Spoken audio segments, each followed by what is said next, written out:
Welcome back to Zoom. Last few days నుంచి social మీడియాలో అలాగే యూకే స్టూడెంట్ సర్కిల్స్ లో ఒక ఇష్యూ చాలా పెద్ద డిస్కషన్ పాయింట్ లో మారిపోయింది. ఒక సైడ్ ఏమో విక్టిమ్స్ అని చెప్పుకుంటూ వాళ్ళ స్టోరీస్ అండ్ ఎక్స్పీరియన్సెస్ ని షేర్ చేసుకునే వాళ్ళు ఉన్నారు. ఇంకో సైడ్ ఏమో అలిగేషన్స్ ప్రూవ్ అవ్వలేదు అని చెప్పే వాళ్ళు ఉన్నారు. అండ్ వీళ్ళ మధ్యలో కన్ఫ్యూజన్ లో ఉన్న కొన్ని వేల మంది స్టూడెంట్స్ ఉన్నారు. కానీ నాకు ఎక్కువగా కామెంట్స్ లో అలాగే ఎవ్రీ హ్యాండిల్స్ లో కనిపించిన క్వశ్చన్స్ ఏంటో తెలుసా?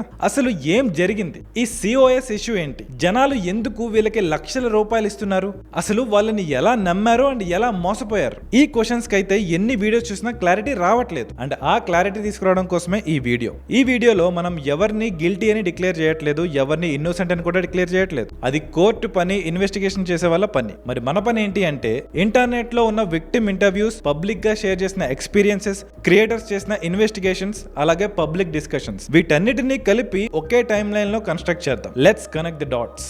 కానీ ఈ డాట్స్ కనెక్ట్ చేసే ముందు మనం యూకేలో ఉండే స్టూడెంట్ లైఫ్ గురించి మాట్లాడాలి. ఎందుకంటే ఈ స్టోరీ అక్కడే స్టార్ట్ అవుతుంది. ఇండియా నుంచి యూకేకి చాలా మంది చదువుకోవడానికి వెళ్తూ ఉంటారు. అలా వెళ్ళాక లండన్ లో ఉన్న రెస్టారెంట్స్ కి వెళ్ళి ఇంకా వేరే మంచి ప్లేసెస్ కి వెళ్ళి చాలా హ్యాపీగా సోషల్ మీడియాలో ఫొటోస్ అలాగే వీడియోస్ షేర్ చేస్తారు. కానీ రియాలిటీ ఏంటంటే ఆ కెమెరా వెనకాల ఉన్న ప్రెషర్ మనకి కనిపించదు. చాలా ఫ్యామిలీస్ లో పాపం పేరెంట్స్ లోన్స్ పెట్టి లేదా బయట అప్పు తీసుకుని 30 లక్షలు 40 లక్షలు కొన్ని కేసెస్ లో ఇంకా ఎక్కువ ఇన్వెస్ట్ చేసి పిల్లల్ని పై చదువులకి పంపిస్తారు. పిల్లలు కూడా అలాగే పాపం వెళ్తారు, చదువుతారు, వాళ్ళ మాస్టర్స్ లాంటివి కంప్లీట్ చేస్తారు. బట్ అప్పటి నుండి వీళ్ళకి పాపం కౌంట్ డౌన్ స్టార్ట్ అవుతుంది. ఎందుకంటే వాళ్ళు వచ్చింది స్టూడెంట్ వీసా మీద.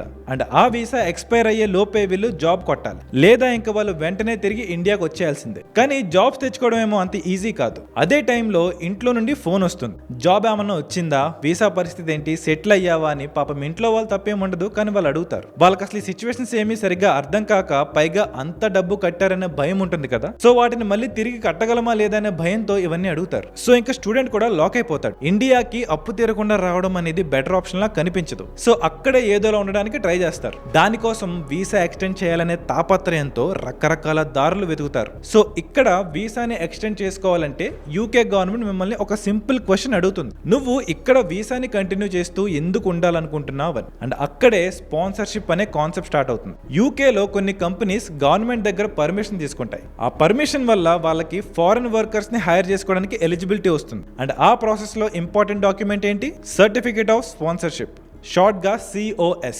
అంటే ఇప్పుడు COS ఇచ్చారంటే జాబ్ వచ్చేసినట్టేనా? కాదు. COS అంటే ఆఫర్ లెటర్ ఏమీ కాదు. అది బేసికలీ ఒక కంపెనీ గవర్నమెంట్ కి ఇచ్చే డిక్లరేషన్ లాంటిది. ఎస్, ఈ పర్సన్ మా కంపెనీలో ఒక స్పెసిఫిక్ రోల్ లో వర్క్ చేయబోతున్నాడు అని. ఇక్కడే మెయిన్ పాయింట్ ఉంది. సపోజ్ మీ వీసా ఎక్స్పైర్ అవుతుంది, టైం తక్కువ ఉంది, ఫ్యూచర్ ఏంటో అర్థం కావట్లేదు. సో అలాంటి టైంలో మనకు ఎవడైనా స్పాన్సర్షిప్ ఇస్తే బాగుంటది, ఆ సర్టిఫికేట్ యూజ్ చేసుకుని వీసాని ఎక్స్టెండ్ చేసేసుకోవచ్చు అనుకుంటారు. అండ్ అందుకే చాలా డెస్పరేట్ గా ఈ COS కోసం చూస్తూ ఉంటారు. సో ఇది చూసే ఒక కొత్త మార్కెట్ క్రియేట్ అయింది. ఈ COS లకి డిమాండ్ ఎక్కువ ఉండడంతో కన్సల్టెంట్స్ లేదా మిడిల్ మ్యాన్ రూపంలో వ్యాపారాలు స్టార్ట్ చేశారు. ఇందులో కొంతమంది జెన్యూన్ గానే సర్టిఫికేట్స్ ఇస్తున్నారు, కానీ కొంతమంది ఫ్రాడ్స్ కూడా ఉన్నారు. సో అలా మనం ఇప్పుడు అసలు స్టోరీలోకి వెళ్ళబోతున్నాం. సో ఇప్పుడు మనకి COS, సర్టిఫికేట్ ఆఫ్ స్పాన్సర్షిప్ అంటే ఏంటి, అది ఎందుకు ఇంపార్టెంట్, ఎందుకు స్టూడెంట్స్ దానికోసం డెస్పరేట్ గా వెతుకుతారు అనేది అర్థమైంది. కానీ ఇక్కడ ఒక ఇంపార్టెంట్ క్వశ్చన్. COS కోసం డెస్పరేట్ గా ఉన్నారు, సరే, మరి ఎవరైనా వచ్చి బ్రదర్ మీకు నేను స్పాన్సర్షిప్ ఇప్పిస్తాను, దానికోసం కొన్ని లక్షలు ఖర్చు అవుతుంది అని చెప్పగానే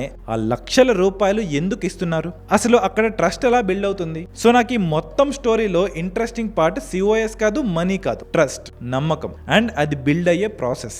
ఒకసారి ఇమాజిన్ చేసుకోండి, రోడ్డు మీద ఒక ర్యాండమ్ కన్సల్టెన్సీ బోర్డు పెట్టేసి యూకే స్పాన్సర్షిప్ అవైలబుల్ అని రాసుంటే దాన్ని ఎంతమంది నమ్ముతారు? చాలా తక్కువ, అవునా? కానీ అదే ఇన్ఫర్మేషన్ ఒక ఫెమిలియర్ ఫేస్ నుంచి వస్తే, ఇయర్స్ గా మనం ఫాలో చేస్తున్న ఒక ఎకోసిస్టమ్ నుంచి వస్తే, రెస్పాన్స్ కంప్లీట్లీ డిఫరెంట్ గా ఉంటుంది. ఎందుకంటే మనం ఇన్ఫర్మేషన్ ని నమ్మట్లేదు, ఆ ఇన్ఫర్మేషన్ ఇచ్చే వ్యక్తిని నమ్ముతున్నాం. సైకాలజీలో దీనికి ఒక ఇంట్రెస్టింగ్ కాన్సెప్ట్ ఉంది, పారా సోషల్ రిలేషన్షిప్. వినడానికి చాలా పెద్ద వర్డ్ లా ఉన్న కాన్సెప్ట్ మాత్రం చాలా సింపుల్. మీరు ఒక క్రియేటర్ ని ఫస్ట్ టైం చూస్తారు, తర్వాత సెకండ్ టైం, తర్వాత థర్డ్ టైం, అలా నెలలు సంవత్సరాలుగా టీవీల్లో ఫోన్స్ లో చూస్తూ ఉంటారు. సో స్లోగా మన బ్రెయిన్ లో ఒక ఫీలింగ్ క్రియేట్ అవుతుంది, వీళ్ళు మన వాళ్ళే అని. ఇన్ఫాక్ట్ వాళ్ళ ఫ్యామిలీ గురించి తెలుస్తుంది, వాళ్ళ స్ట్రగుల్స్, వాళ్ళ సక్సెస్ స్టోరీస్ అన్ని స్లోగా తెలుస్తాయి. సో ఇంకా వాళ్ళని మన ఇంట్లో వాళ్ళలాగా ఫీల్ అయిపోతారు. బట్ ఇక్కడే ఒక డేంజరస్ ఇల్యూజన్ ఉంది. మీరు వాళ్ళని వీడియోస్ లో చూసేసి నాకు వీళ్ళంటో తెలుసు అనేసుకుంటారు, కానీ రియాలిటీకి వచ్చేసరికి వాళ్ళు అలా ఉండరు. మీ సైడ్ నుండి మాత్రం వాళ్ళని ఫుల్ గా నమ్మేస్తారు. సో అలా ట్రస్ట్ బిల్డ్ అయిపోతుంది. అండ్ మన బ్రెయిన్ కూడా వాళ్ళని క్వశ్చన్ చేయడం తగ్గించేస్తుంది, ఎందుకంటే వీళ్ళు మన వాళ్ళే అనే ఫీలింగ్. అందుకే సోషల్ మీడియాలో బిగ్గెస్ట్ కరెన్సీ మనీ కాదు, ట్రస్ట్, నమ్మకం. దాంతోనే అన్ని సంపాదిస్తున్నారు. సో ఈ నందూస్ వరల్డ్ కాంట్రవర్సీలో కూడా పబ్లిక్ గా బయటకు వచ్చిన అలిగేషన్స్ ప్రకారం ఎగ్జాక్ట్లీ ఆ ట్రస్ట్ వల్లే మోసపోయామని చాలా మంది క్లెయిమ్ చేస్తున్నారు. కొంతమంది పబ్లిక్ గా మాట్లాడుతూ వాళ్ళు ఆపర్చునిటీస్ గురించి ఎలా తెలుసుకుంటున్నారు, ఎవరితో కమ్యూనికేట్ చేశారు, ఎలా కాన్ఫిడెన్స్ వచ్చింది, ఎలా ప్రాసెస్ స్టార్ట్ అయింది, ఇలా అన్ని ఎక్స్పీరియన్సెస్ షేర్ చేశారు. అక్కడే ఈ స్టోరీ నెక్స్ట్ స్టేజ్ లోకి ఎంటర్ అయింది. క్వశ్చన్ స్టేజ్ నుండి అలిగేషన్ స్టేజ్ లోకి. సో ఇప్పుడు స్టోరీ అలిగేషన్ స్టేజ్ లోకి ఎంటర్ అయిపోయింది. నార్మల్ గా అయితే ఈ ఇంటర్నెట్ లో కంప్లైంట్స్ చాలానే వస్తూ ఉంటాయి. ఎవరో ఒక క్రియేటర్ మీద కంప్లైంట్ చేస్తారు, లేదా కంపెనీ మీద కంప్లైంట్ చేస్తారు. ఒకటో రెండో రోజులు డిస్కషన్ జరుగుతుంది, తర్వాత అందరూ మర్చిపోతారు. కానీ ఈ స్టోరీలో అలా జరగలేదు. ఎందుకంటే ఒకసారి కంప్లైంట్ వచ్చాక దాని తర్వాత మళ్ళీ ఇంకో కంప్లైంట్, దాని తర్వాత ఇంకో స్టోరీ, మళ్ళీ దాని తర్వాత ఇంకో ఇంటర్వ్యూ వచ్చింది. అలా సోషల్ మీడియాలో ఒక ప్యాటర్న్ ఫామ్ అవడం స్టార్ట్ అయింది. పబ్లిక్ గా మాట్లాడిన కొంతమంది ఇండివిజువల్స్ వెర్షన్ ప్రకారం వాళ్ళు యూకేలో సెటిల్ అవ్వడం కోసం ఆపర్చునిటీస్ వెతుకుతున్న టైంలో వీళ్ళని కాంటాక్ట్ అయ్యామని చెప్పారు. అలా స్పాన్సర్షిప్ ఆపర్చునిటీస్ గురించి డిస్కస్ చేసి వాళ్ళకి పేమెంట్స్ కూడా చేశామని కొంతమంది క్లెయిమ్ చేశారు. కానీ ఇక్కడ మనం ఒక మిస్టేక్ చేయకూడదు. చాలా మంది ఈ కాంట్రవర్సీని సింప్లిఫై చేసేసి మనీ ఇచ్చారు, ఆ మనీ వీళ్ళు పోగొట్టేశారు అన్నట్టు మాట్లాడుతున్నారు. నాకు మాత్రం స్టోరీ అంత సింపుల్ గా అనిపించట్లేదు. ఎందుకంటే ఇక్కడ మనీ కన్నా వాల్యుబుల్ థింగ్ ఇంకోటి ఉంది, టైం. ఇమాజిన్ చేయండి, నువ్వు యూకేలో ఉన్నావు, నీ వీసా ఎక్స్పైరీ దగ్గరకు వచ్చేసింది, ఫ్యూచర్ ఏంటో అర్థం కావట్లేదు. అలాంటి టైంలో ఒక ప్రాసెస్ స్టార్ట్ అయిందని అనుకున్నావు, డబ్బులు పెట్టేశావు, మంత్స్ పాస్ అవుతున్నాయి, అప్డేట్స్ కోసం వెయిట్ చేస్తున్నావు. ఫ్యూచర్ ప్లాన్ మొత్తం ఆ ప్రాసెస్ మీదే డిపెండ్ అయి ఉంది. కానీ ఇప్పుడు అదే ప్రాసెస్ డిలే అయినా లేదా ఏదైనా తేడా జరిగినా స్ట్రెస్ లెవెల్ ఏ రేంజ్ లో ఉంటుందో ఆలోచించండి. అందుకే పబ్లిక్ గా మాట్లాడిన కొంతమంది ఇండివిజువల్ స్టోరీస్ లో రిపీటెడ్ గా వినిపించిన ఎమోషన్ మనీ కాదు, ఫ్రస్ట్రేషన్. సరిగ్గా కమ్యూనికేట్ కూడా చేయట్లేదు అనే ఫీలింగ్స్ ఎక్కువ కనబడుతున్నాయి. సో అలా ఒక్కొక్కళ్ళు బయటకు వచ్చి మాట్లాడడంతో మొత్తం ప్రతి ఒక్కళ్ళు దీని గురించి మాట్లాడడం స్టార్ట్ చేశారు. చాలా మంది క్వశ్చన్ చేశారు అండ్ అక్కడే లాయర్స్ కూడా ఎంటర్ అయ్యారు. బట్ స్టోరీలో మోస్ట్ ఇంట్రెస్టింగ్ పార్ట్ ఇంకా ఇక్కడ స్టార్ట్ అవ్వలేదు. ఎందుకంటే అలిగేషన్స్ వచ్చిన తర్వాత సెకండ్ సైడ్ అంటే నందూస్ వరల్డ్ సైడ్ నుండి రెస్పాన్స్ వచ్చింది, డిఫెన్స్. సో మరి డిఫెన్స్ సైడ్ ఏం చెప్తుంది? వాళ్ళ వెర్షన్ రఫ్లీ చెప్పాలంటే సోషల్ మీడియాలో సర్క్యులేట్ అవుతున్న స్టోరీ కంప్లీట్ పిక్చర్ కాదంట. వాళ్ళని డైరెక్ట్ గా పోర్ట్రే చేస్తున్న విధానం కూడా కరెక్ట్ కాదు అని చెప్తున్నారు. అలాగే వాళ్ళదేమి వీసా ఆఫీస్ లేదా గవర్నమెంట్ ఆఫీస్ కాదు, అలాగే సిఓఎస్ ఇష్యూ చేసే అథారిటీ కూడా కాదని చెప్పుకుంటూ వచ్చారు. సో ఇక్కడ ఆడియన్స్ ప్లేస్ లో ఉన్న మనం ఒక నిమిషం ఆగాలి. ఎందుకంటే కాంట్రవర్సీ మొత్తంలో చాలా ఇంపార్టెంట్ క్వశ్చన్ ఇదే. మిడిల్ మ్యాన్ గా ఉంటూ మేము మీకు సిఓఎస్ ఇప్పిస్తామని చెప్పుకునే వాళ్ళ రెస్పాన్సిబిలిటీ ఎక్కడ స్టార్ట్ అవుతుంది అండ్ ఎక్కడ ఎండ్ అవుతుంది? లెట్స్ సే మీరు ఒక ప్రాపర్టీ కొన్నారు, అది బ్రోకర్ ద్వారా కొన్నారు. సో బ్రోకర్ ఓనర్ తో మిమ్మల్ని కనెక్ట్ చేస్తాడు, అతనే ఇల్లు చూపించాడు. సో డీల్ జరిగింది, మొత్తానికి మీరు ఆ ఇల్లుని కొనేశారు. ఆ తర్వాత ప్రాపర్టీకి ఏదో లీగల్ ప్రాబ్లం వచ్చింది. అప్పుడు రెస్పాన్సిబిలిటీ దాని బ్రోకర్ దా లేదా ఓనర్ దా, లేదా అది సిచ్యువేషన్ బట్టి ఏమైనా మారుతుందా? ఈ నందూస్ వరల్డ్ వాళ్ళు అంటే డిఫెన్స్ సైడ్ కూడా బేసికలీ ఇదే ఆర్గ్యుమెంట్ యూస్ చేస్తున్నారు. వాళ్ళ వెర్షన్ ప్రకారం మేము ఆపర్చునిటీస్ ని కనెక్ట్ చేసాం, కానీ final decisions, employers, immigration systems, అలాగే అప్రూవల్స్ అన్ని మన కంట్రోల్లో ఉండవని చెప్తున్నారు. సో దానికి వీళ్ళ ఆపోజిట్ సైడ్ ఏమంటున్నారంటే కనెక్ట్ చేయడం మాత్రమే కాదు, అక్కడ ఇంకా చాలా జరిగాయని. సో ఇక్కడ మనం రెండు డిఫరెంట్ స్టోరీస్ వింటున్నాం, అవునా? మరి ఇప్పుడు ఈ రెండు స్టోరీస్ లో ఎవరు కరెక్ట్? అది నేను డిసైడ్ చేయలేను, మీరు డిసైడ్ చేయలేరు, కామెంట్ సెక్షన్ లో ఎంత బాదుకున్నా ఎవరు డిసైడ్ చేయలేరు. అది కోర్ట్సే ఎవిడెన్సెస్ బట్టి డిసైడ్ చేస్తుంది. ఇక్కడ డిఫెన్స్ సైడ్ అంటే Nandu's world side repeatedly success stories గురించి కూడా మాట్లాడుతున్నారు.